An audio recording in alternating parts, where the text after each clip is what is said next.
Welcome to episode 103 of Outside the Circle, a podcast dedicated to new and upcoming country artists, musicians, and songwriters.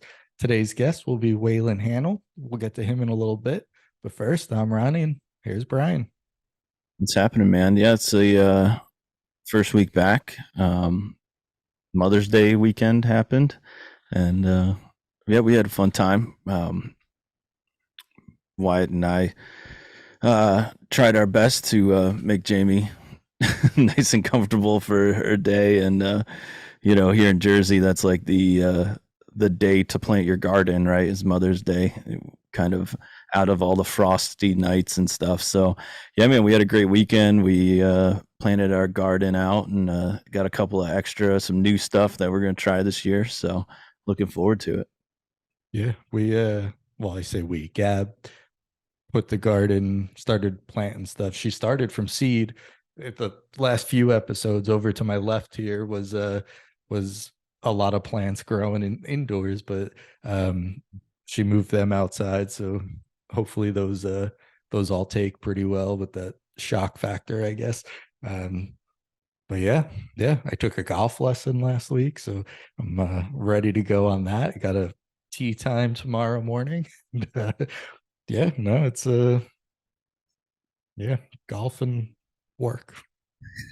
Golf and work. Yeah, it's such a hard life, man. No, we had a awesome interview with Waylon, dude. I really like this guy. Yeah, it was a lot of fun, and I like how off the cut he just kind of let it fly, like whatever we were talking about, he was diving in, and yeah, it was real cool, and I think everybody's gonna enjoy this one.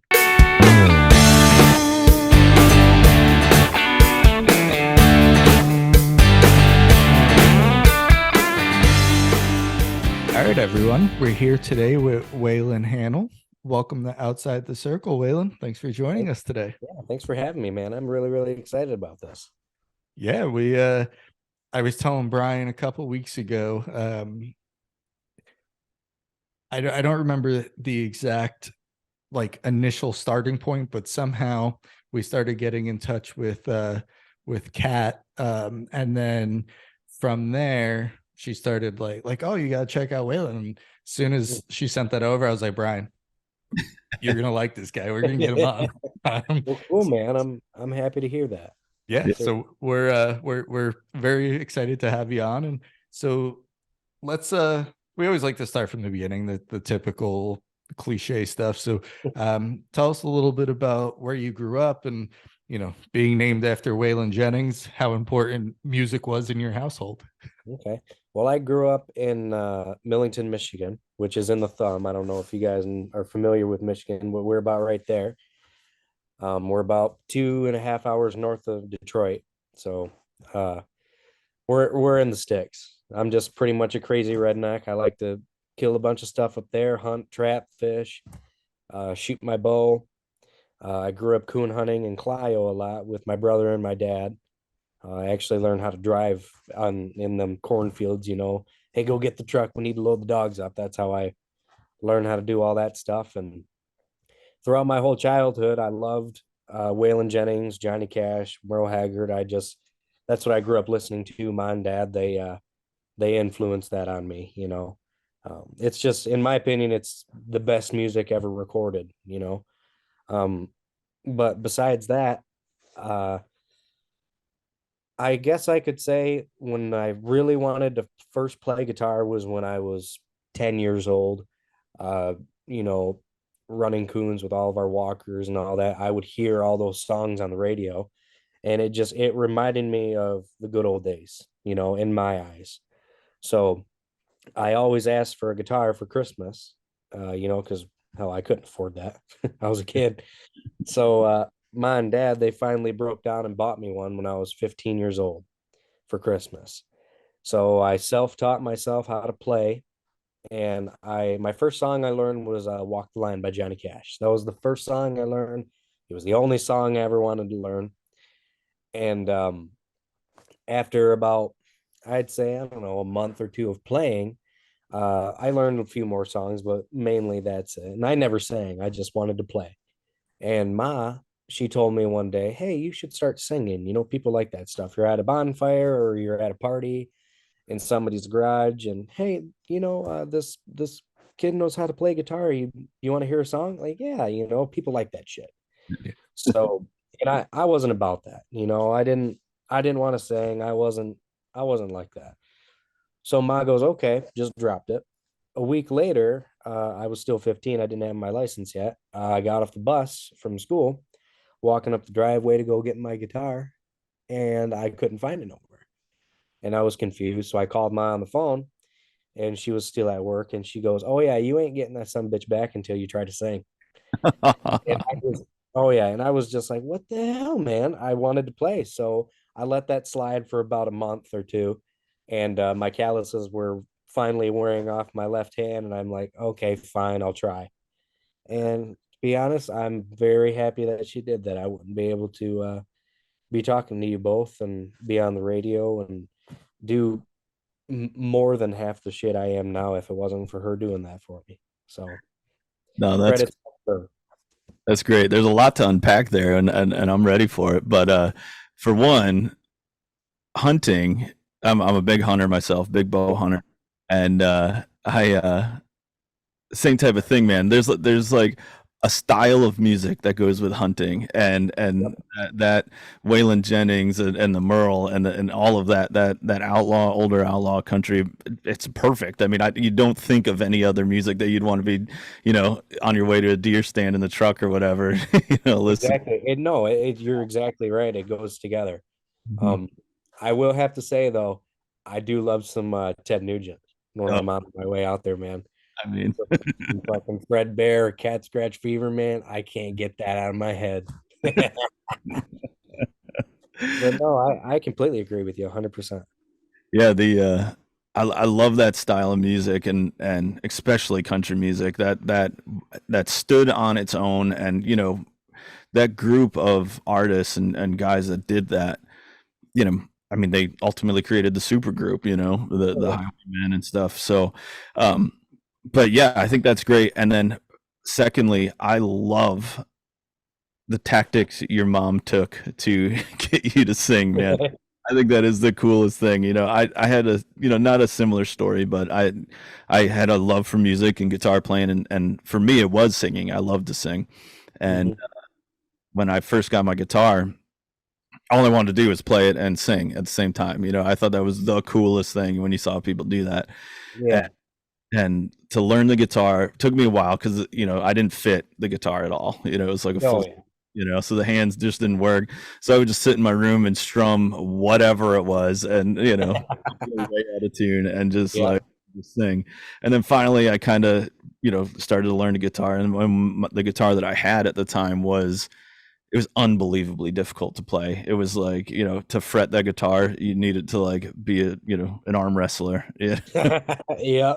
It was so difficult, man. But in hindsight, that like really, got my fingers super strong, to play Yeah. the other guitars and stuff. And then when I finally got a legit guitar, it was like, oh, this thing plays great, you know. Yeah. But You had to break yourself into it or something. yeah. And no, but I love that. I love that story, and you're right. I mean, I still do it to this day, and I'm sure you do too. It's especially at like a hunting camp or something, to just bust out a guitar and just get Oh yeah. everybody hooting and hollering and singing along too, man. There's nothing like it. Oh yeah. There's not, in my opinion, and this might sound cliche, but music is everything if you think about it. You're driving in your truck somewhere, you turn on music, you're at a party and you're jamming out and you're having fun, you're listening to music, and there's always a memory that you have, and you remember that exact song that was playing when that memory was going on. It's special. Yeah, It's no, a pretty cool that's thing. it really is. It's such a, as you were saying that, I was trying to think like, other than like photography slash art, like paintings, and there's music is the art that is most around us. Exactly. Everywhere we go, it's somehow tied into everything we do. Um, Mhm. yeah. You're like a psychopath and don't listen to music. Yeah, I don't trust anybody that says they don't listen to music. Yeah, exactly. In the Yeah. vehicle, Oh, no, I don't like music that much. Well, you're weird. in the, It's true. in the vehicle with somebody and they don't turn the radio on, you're like, is there something wrong? You think you're gonna get murdered. Yeah. Yeah, seriously. The Oh. last thing I want to do is end up on a true crime podcast. So we're and anybody that's not playing music, I'm not getting in the car. Yeah. So telling that story about your mom and her taking the guitar away till you learn to sing and all that. Not really being into the sit around and play and sing for the group kind of settings. When did you know that like music was going to be the thing that you were going to pursue, and like when did that like click and you're like, all right, this is it? Well, there was kind of two parts or two scenarios. One, the first time I got paid. I mean, that was kind of cool. I played for it was like a private party, and it was actually just sitting around fire, and my ma, it was one of her friends that she worked with and her husband. They go, "Hey, have your son come out here and we'll pay him." And they never told me how much. And they paid me $50. And I was 15 years old. And I went, holy shit, this is cool. And people were throwing like fives and ones at me. And it was pretty cool, man. So like, I'm like, maybe if I'm good enough for people to pay me, I guess maybe I could do this. But it wasn't, and this is a big leap, but it wasn't until I opened for Trace Adkins where it really clicked. Mhm. And it was so cool. I walked on that stage and it was all dark, and I didn't really see many people. I saw the front row. I kind of kept my head and my hat bent down the whole show because I was nervous, but I did fairly well, I thought. And uh, right when I was done, there everybody clapped and they turned the lights on, and I got a standing ovation from the whole room as an opener, and it was just me. And I shit my pants, dude. And I go, wow, this is cool. And right there, it just kind of clicked, like maybe I do got it. Maybe I can do something with this. And I wasn't I'm not gonna say nervous anymore, but I had a lot more confidence in myself, Mhm. and not cocky confidence. I'm not a cocky person, but it was like the good kind of confidence that goes, yeah, I can do that. So right there, I think is when it really clicked for me. So I'm guessing, you were probably gigging quite a bit before that, Trace. Uh, yeah, it was about a year and a half that I was year and a half, 2 years that I was, doing the bar scenes and all that, and I still am. Mhm. Besides these big shows, that's still how I pay myself. I'm still in the dive bars and getting in fights and shit. I still do that. But no, I put in a lot of time in bars. I remember doing 4 shows, 5 shows a week just for 2 hours or 4 hours. Now it we still do the bars, but it's kind of dwindling back. But yeah. Yeah. So I kind of want to go back to what you just said about being confident but not cocky. That comes off very authentic, I guess, from you, like just your demeanor, the way we're talking. Um, most people, oh yeah, I knew that's what I was gonna do, and I had the gift from day one. Like I like that, like I get the impression of the authenticity of yeah, I worked for it, and now I got to open for Trace Atkins because I worked for it, and that's a very good thing to have, so don't lose that. I won't. Well, thank you very much, man. Thank you. Yeah. So being from Michigan, in Michigan, um not being in Nashville full time, Mhm. do you feel like you're missing out on anything, or does that allow you to kind of do your own thing and not follow the mold of what's coming out of Nashville at the moment? What do you Yeah, feel about that stuff? Yeah. Well, of course you're gonna miss a bunch of stuff.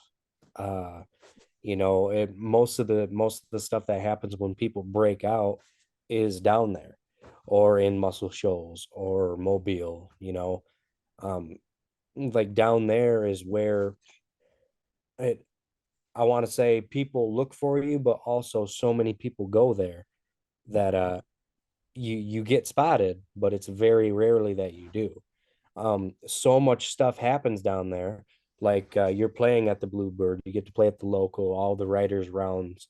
You get to go to all these famous spots that people go to and play, but not so much that will where you will get recognized. It's great. I guess the part when I say you're missing out is that you're missing out on one, the experience, two, all the connections that are down there, and three, just being in the right place at the right time. That's how a lot of people were discovered. Garth Brooks is a big example, playing at the Bluebird. But for me, I really like staying in Michigan. I really do. No offense to Texas or Nashville, but it's just I love staying in Michigan because it's my home state, my hometown, and I don't know if I'm going to be giving people advice, but if they want to hear, this is what I have to say. I like to build my fan base around where I live. Mhm. So, you already, if you have support from so many people where you live, why leave and go 800 miles away and try to start over? You're going to be doing the same thing you're going to be doing at home. You're going to have to work, you're going to have to get a job, you have to pay your bills, pay your taxes, pay your taxes. But you're going to have to do the same thing. Why not do it for the people that are already supporting you in your home state? And then if you get bigger and bigger, you can get shows up there and just dwindle it down. If that's my opinion. I didn't mean to go rambling man on you, but I think that's my take on it. No, I think that's great. And the idea of that would be, starting, your local pubs and local stuff and creating that circle. And then as, you get bigger, the fan base gets bigger, and that circle just keeps building and building until it's 800 miles wide, that type of feel, and Exactly. I dig that a lot. No, that's the I could have said that in 10 seconds like you did. Yeah. It's got to be hard in a sense now with how dominant social media is. And Yeah, 10 years ago, yeah, social media was around, but you were able to really focus on your your area. audience pretty much. And yeah, and then now it's like, oh, but this person has 10,000 followers, I need to do that. Like, so Yep, it's such a double-edged sword. Be world known, or do what you do and do it well for the people that you want to do it for. exactly. I, It is kind of the song "Walk the Line." You got to walk that line. And you got to find the fine. I mean, fine line, I guess, in it. But my dad, he always says the same thing, and it's for simple shit. Let your fingers do the walking. Like social media, if you're playing at your hometown pub or 100 miles away in a different state close, um, like I'm working with people in Nashville, Music City Media, and I stay in Michigan. I come down there to Nashville probably once every month and a half, 2 months. So I still go down there, but it is nothing like all these other people are doing, going there every single day, every spare minute they have. But we post videos on there, and our team works with us, and we do too. And like TikTok, people are out in Arizona and people in New York can like it and follow them and they can see that stuff. So you might as well just post it, use it to your advantage, you know. Um it goes even with if you have to order a part for your truck, instead of driving to the auto parts store, call them first and see if they have the son of a bitch. It just it, it's a, like you said, double-edged sword. It works against you and with you at the same time. yeah, I like the idea of using it as a tool, no matter what, the reason why, artists and musicians get paid is because there's people that show up, Yeah. put asses in the seats. That's where you get the money from. You don't get money from throwing a video on social media. It's a great way Yeah. to get those asses in the seats, but Yep. point is you need to get people there, and the only way that people really like it is they show up, and you show up at different shows and stuff like that. And like I said, I mean, using social media as a tool and an advertisement tool, I think is great. I highly dislike people that get famous off of social media. I'm the exact same way. Yeah. I'm the exact same way. Yeah. Like, That have zero yeah. talent, or not talent, but Oh, zero, like getting out on stage and doing that. They may have hundreds of thousands of followers on the internet, but you step in exactly. front of a room with 50 to 150 people and they shit their pants. You know what I mean? It's Yeah, exactly. No, dude, I think the exact same way. yeah. Yeah, exactly. These people who have 10 million followers, I would like to see them do it in front of 1,000 people in a live audience. You know what I mean?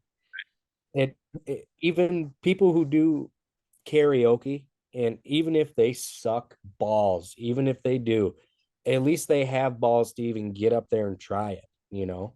Hey, I have respect for those people, even if they are dog shit. Yeah. And I if they can do that, I have respect for them. That's pretty cool to be able to do that. Yeah. Well, it goes back to the confident but not cocky and the putting the work in, right? So Yep. that's exactly what it is. And Mhm. you mentioned you do get down to Nashville a little bit every month or so, every 2 months. So I kind of want to transition this into the songwriting side of things. So being in Michigan and then kind of going back and forth, I guess first and foremost, what does that songwriting process look like for you? And are you co-writing when you're in Nashville? Are you co-writing when you're not in Nashville? And what does that process look like for you? So, still being kind of new to this whole singer-songwriter thing, um, I'll be honest, writing songs is a lot harder than singing them. It's a lot harder. So being from a rural area in a small, very small town, it's not even town, it's a village, Millington. Not too many people are wannabe singer-songwriters. So you have to kind of break out of your comfort zone and maybe go to Flint, Michigan, or Saginaw, or areas that you would not really want to go. And sometimes people come to you, you call your buddy on the phone, hey, do you want to drive an hour? We can meet up, have a beer, and try to get something down. Yeah. So, um, I guess one of the hardest parts about the writing process and where I live and how I do it is actually getting people to do it. I don't know many people who, like to do it, to be honest.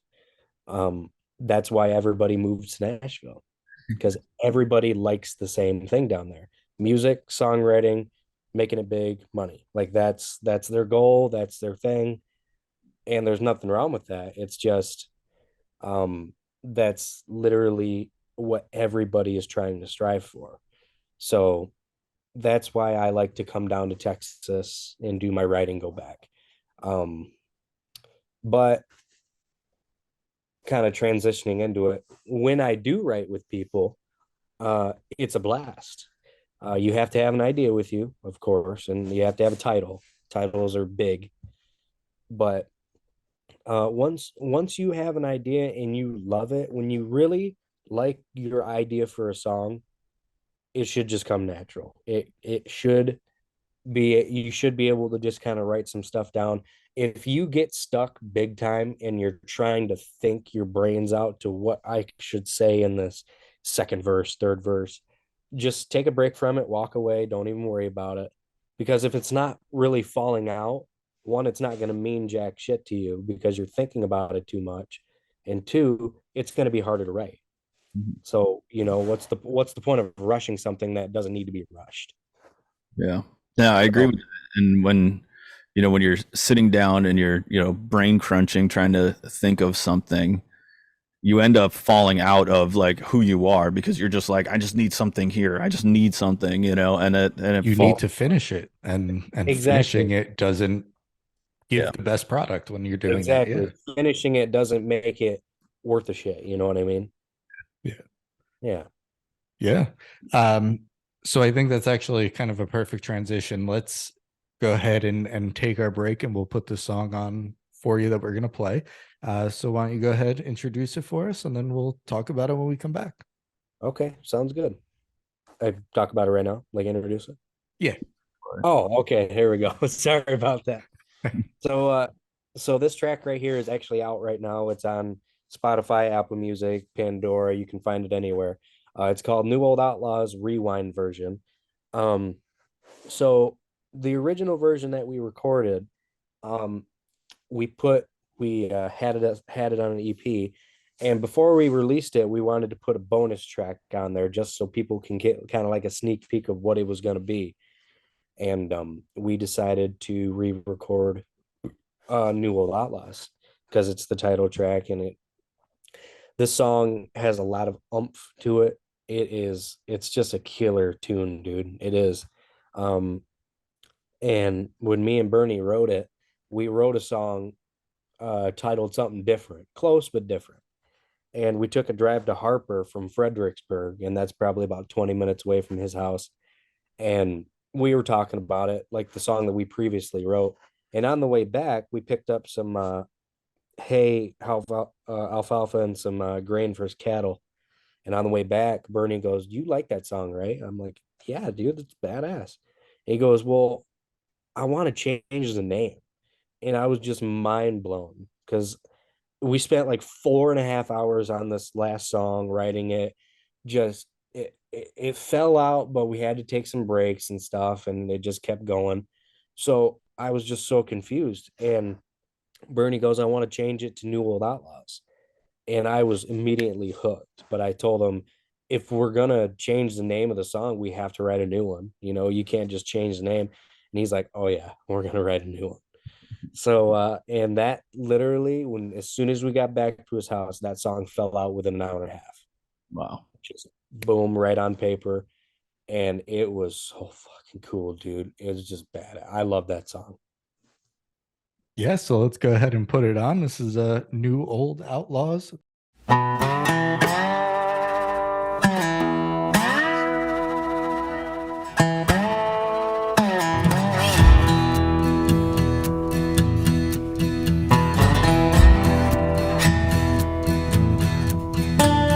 69 Hemi sitting out in a field. That damn sure was a fine automobile. Now it's heaped up knee-deep in farmland mud. Somebody's dream all covered in rust. 383, 4 on the floor. They ain't making any new old outlaws anymore. Bonnie and Clyde took to robbing them banks, all for them to just make a name. Then John Law one day cut them down, left their blood soaking up that Louisiana ground. 200 bullet holes in that 34 Ford. They ain't making any new old outlaws anymore. Yeah, get it now?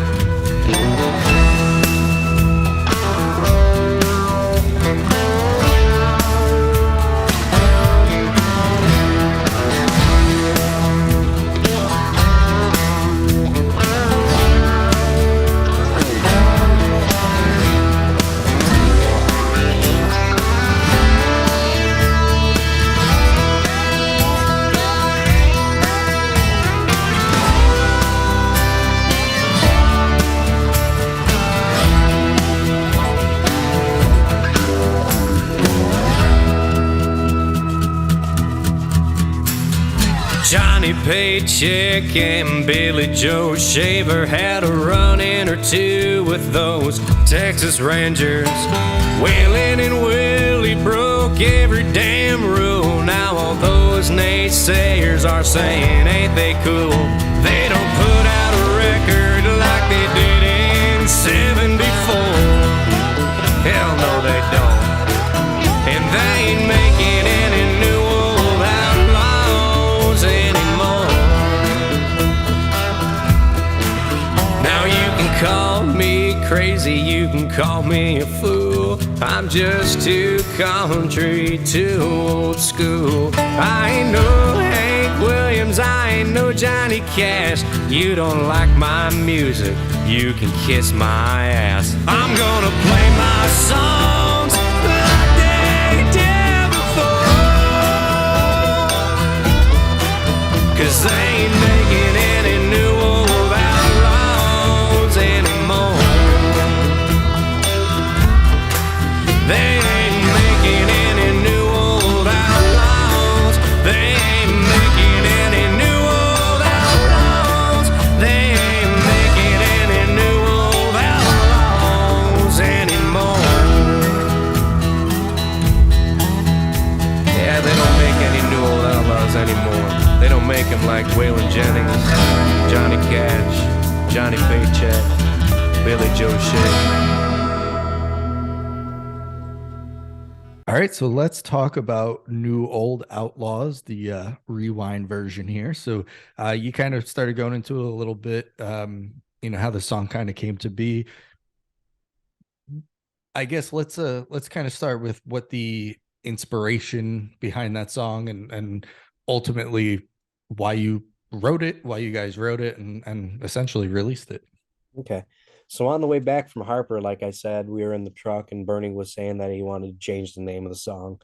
And when he told me the name, I was first confused, but I started thinking about it pretty much within 5 seconds. And I was thinking about what New Old Outlaws, like what that meant to me and like what it just like the big picture, And I was thinking of, of course, country singers, Waylon, Willie, Johnny Paycheck, Johnny Cash, all them old dudes, Um, and I thought that's what we were going to be talking about because in the previous song that we wrote before we changed the title, we were talking about old rodeo boys, Tough Heatman, Lane Frost, Chris Ledoux. We were talking about all them guys, John Wayne. We were talking about, and so I thought that we were going to bring that into the song as well because we already talked about it. Well, Bernie, he flipped it on a dime and I wasn't even thinking about it. And he wrote the whole first verse. I'll be honest. He wrote the entire whole first verse because I was thinking about what could I say about Waylon Jennings now, like right now, and what's going on with country music nowadays. Well, Bernie spits out 69 Hemis sitting out in a field. Damn sure was a fine automobile. And I just looked at him like, what the hell are you saying? And the more he said, and it's the 383 4 on the floor, they ain't making any New Old Outlaws anymore. I'm like, dude, you've got to be kidding me. That is so killer. Like they don't make cars like that anymore.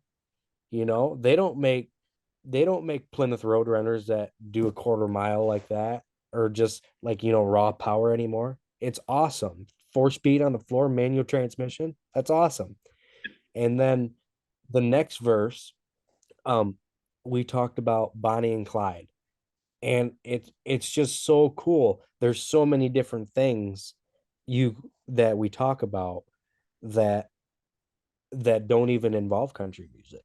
And that's the beauty of it, you go out of your realm and just talk about all these different things that you know what, I haven't thought about that. They don't do it like that anymore, and there's been so many songs like they don't make them like they used to, but I feel like this song's a little bit different. And that's what I like about it the most. Yeah, I dig this song quite a bit. Ronnie was absolutely correct when he said that when he sent me these. I was like that I was gonna really like it, and I definitely do, man. I think this is such a cool song, and I like the so this is gonna I'm gonna circle back to this. I like the idea of outlaws. I like the idea of like running against the grain and just doing it, and no matter what, it's just gonna happen. I love that, that feeling. I love anything that right, like you guys wrote about, that being, like you said, like true outlaw criminals, the vehicles, and then at the end of that song you wrap it up with the actual outlaw country stars. I dig it. I dig it a lot. What I really like, and I always talk about the production side, and I love the instruments in this rewind, man. I love the music break that happens there. It's so good. And then I really like anytime that you throw like a steel or slide guitar. That slide guitar that's happening through that thing, man, is a killer. Yeah, it's pretty cool, man. And that was pretty much the whole reason that we recut this song, um was to show off, of course vocal, slow it down, but if,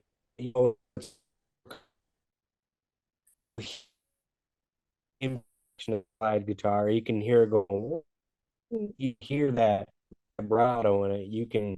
You can hear all that things that you wouldn't normally hear Mhm. in like a master, you know, track.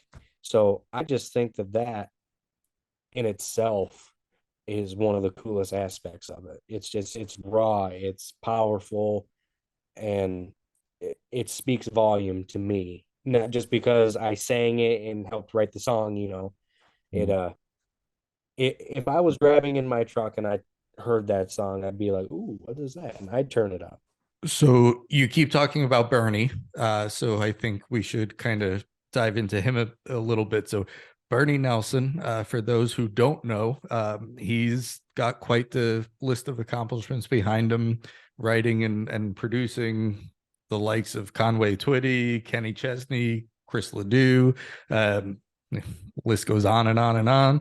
And I guess first and foremost, we go back to talking about Nashville and how those connections that you make and not being in the city full time, all that stuff. How is it, or I guess what is it like working with Bernie and being such a name in the industry? First thing, you would never know that he has wrote millions of dollars worth of songs and sold millions of dollars in copies worth of songs. Um, he's not that guy at all. He doesn't flaunt nothing. He drives a Ram 1500 pickup truck. He's not driving a Cadillac or nothing. Bernie he's one of the best people I've ever met. Very humble. Just a good old boy, and one of the best songwriters I have ever seen in my life. He's been doing it for so long and so many years that when I have an idea, he'll just sit there for a minute and go, "Okay, yeah, yeah." He'll walk away for a minute, come back, and just jot down a sentence that is like from the Bible. It's just crazy. You're like, "Holy shit, how did you do that?" So it's pretty cool and very, very, very um nice, and I'm so honored to be able to have him in my corner and guiding me and telling me what to do, what not to do. Telling me like who's a good person to be working with and who's a snake, pretty much. Um, he's just a down to earth good old boy. Yeah, that's great to hear. I'm a huge fan of him, and I, one of my regulars in my set list is Daddy Never Was a Cadillac Kind. So it's kind of funny that Yeah. he doesn't drive a Cadillac. It's great. It's great. But yeah, man, that's awesome. If you don't mind, how'd you guys hook up? So it's actually kind of a funny story. There's a badass radio DJ up where I live, and he's out of Flint, and his name's Dan Richards, and his wife Georgianne used to be in radio as well, a little bit more than Dan. and she met Bernie, I'm gonna guess many moons ago, and they were friends. Well, the first time they ever seen me play, I was 17 years old and I was at the Montrose pub. I don't even know how I remember this. And I was playing a T.G. Shepherd song. Uh, I think it was oh crap, I'll come back to it. Anyway, I was playing a T.G. Shepherd song on stage, and Dan goes, "Man, that's pretty cool."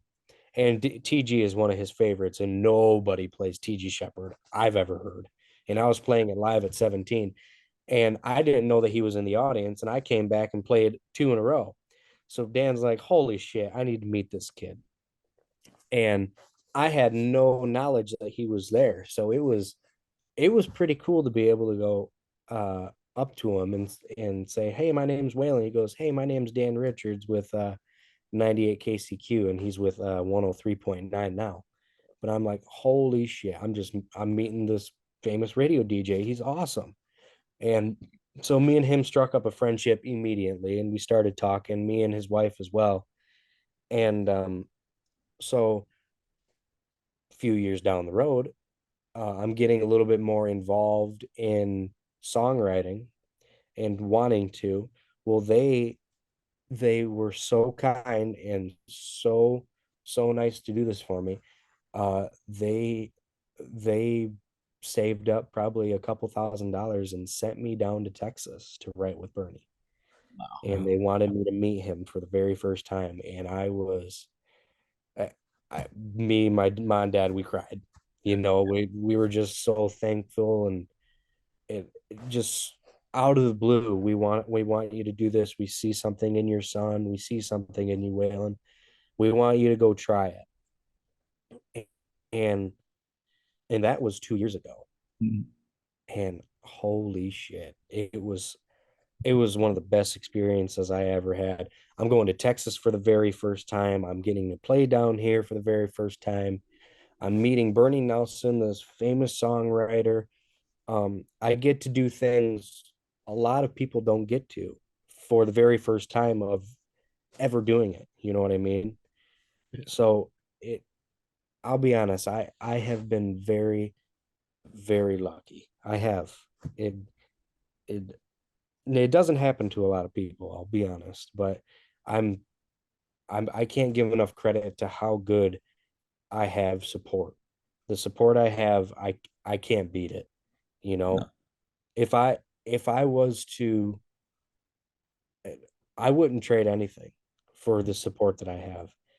I think everybody, when I can, my shows, I give them shout outs. I do as much as I can for them because they do so much for me, especially Dan and Georgia and Richards. They're pretty much one of my biggest rocks, man. They're awesome. I love that. I love when people support artists like that.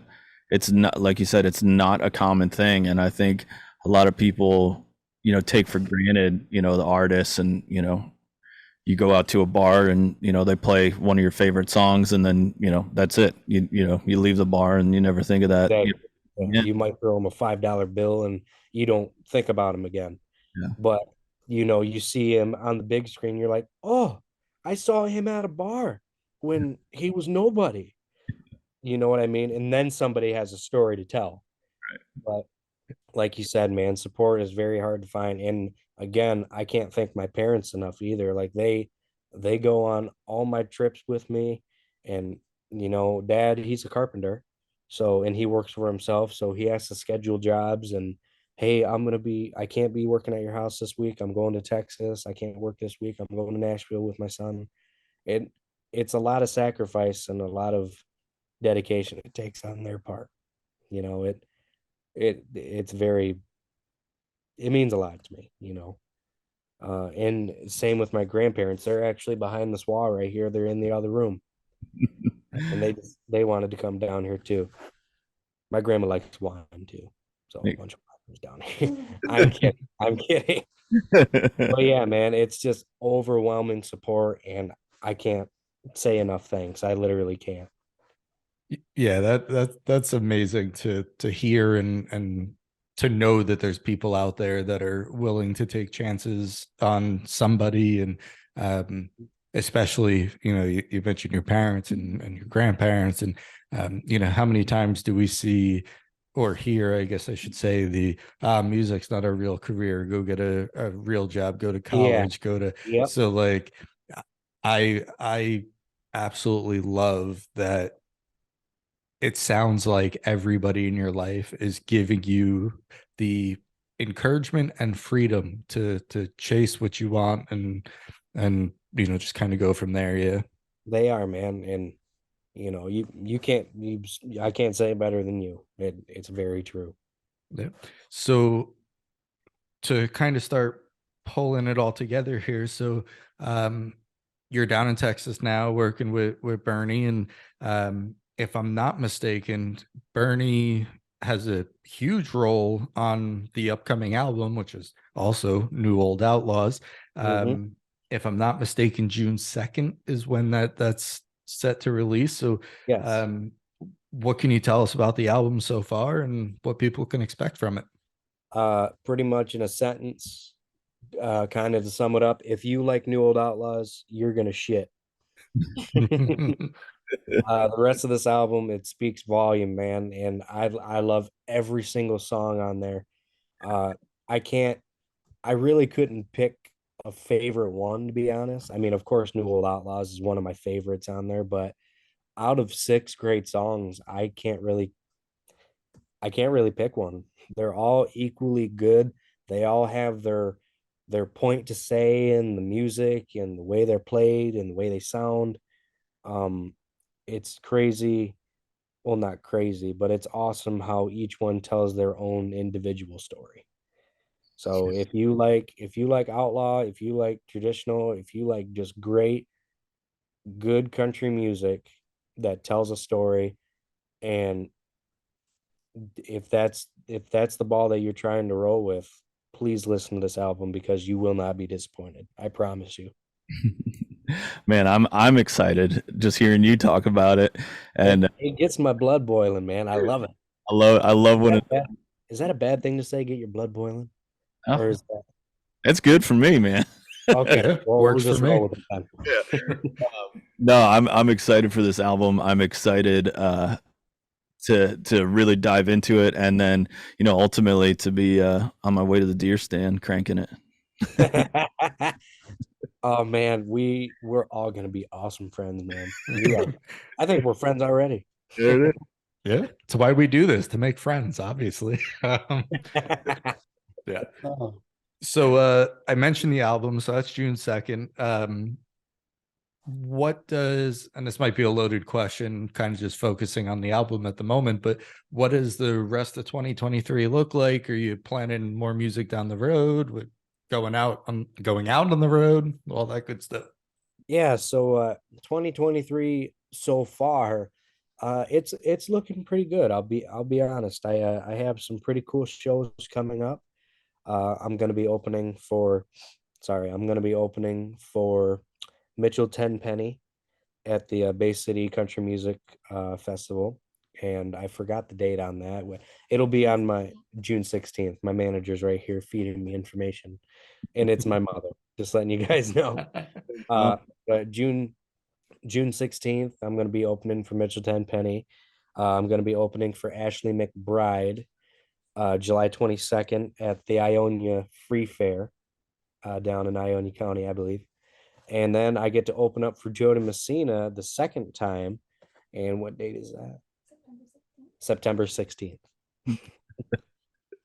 I have to laugh, man. I love it. I love it. It's pretty cool. She's over there. She's got a great view of these curtains back here. Nice. Awesome, man. I appreciate it, and I look forward to hearing more from you, hearing the album, like I said, here and seeing what else comes down the line. For all of our listeners, where can they find you online? They can find me. I have a website, waylonhanelmusic.com.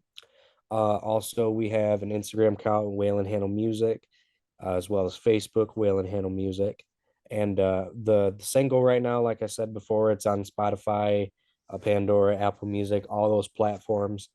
And we post, and if your listeners, if they have friends in Michigan, If they follow my Facebook and Instagram pages, they'll be able to see my schedule and when all my other shows will be.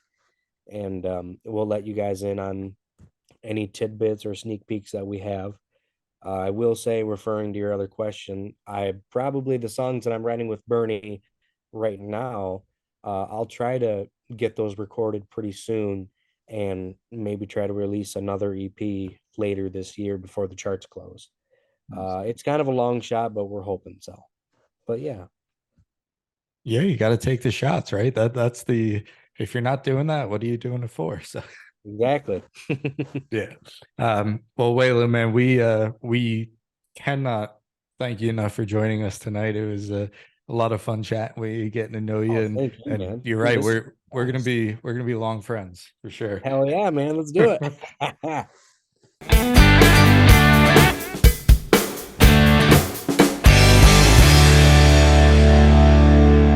right, so that was our interview with Waylon Hanel.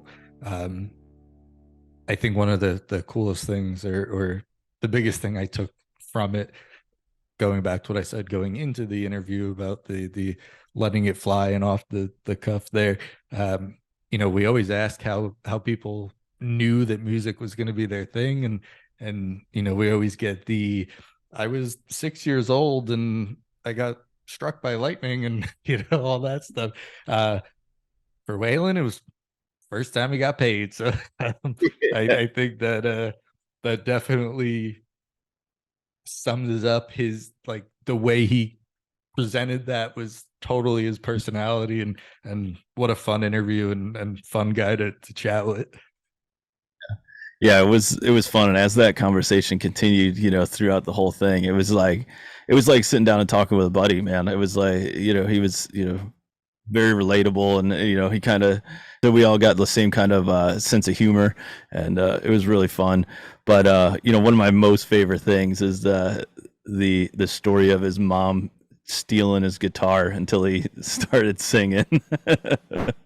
Yeah, and that's it worked, right? It was a little tough love, but I mean, he's got her to thank, and she's managing him now, as we heard in the interview, when he was fumbling on his tour dates there. But yeah, no, it's that's a very tough.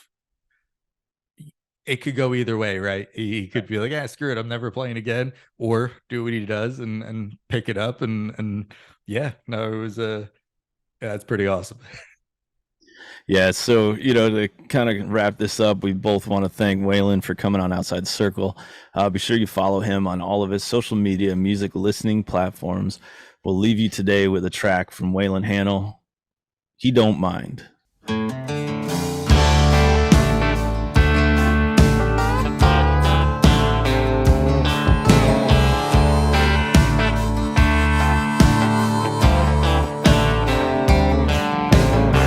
Old cowboy hat pulled down across his face, black Luke Casey boots standing in the rain, and he don't mind.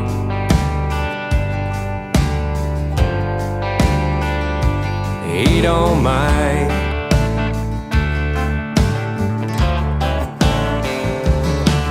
He's a slow walking, short talking, I wanna cross that line, the old school kind, and he don't mind.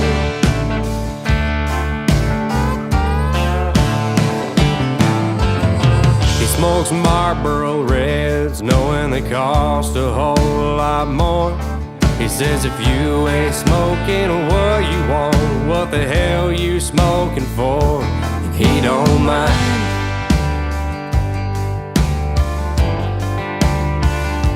And he don't mind.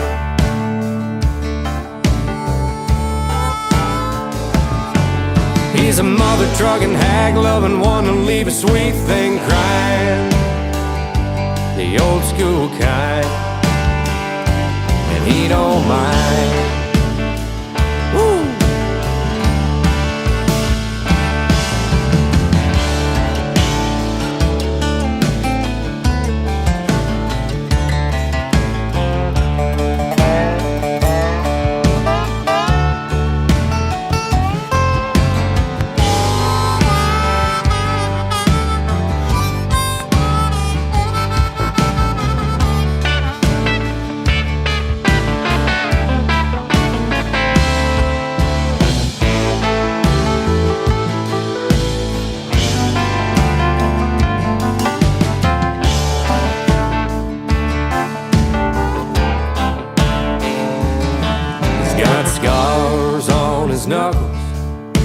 for standing up for what was right.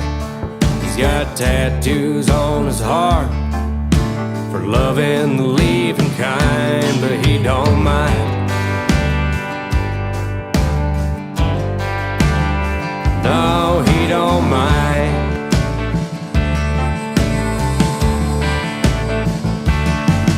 He's a flag-waving Copenhagen hell-raising, likes to show his southern pride, the old school kind, and he don't mind.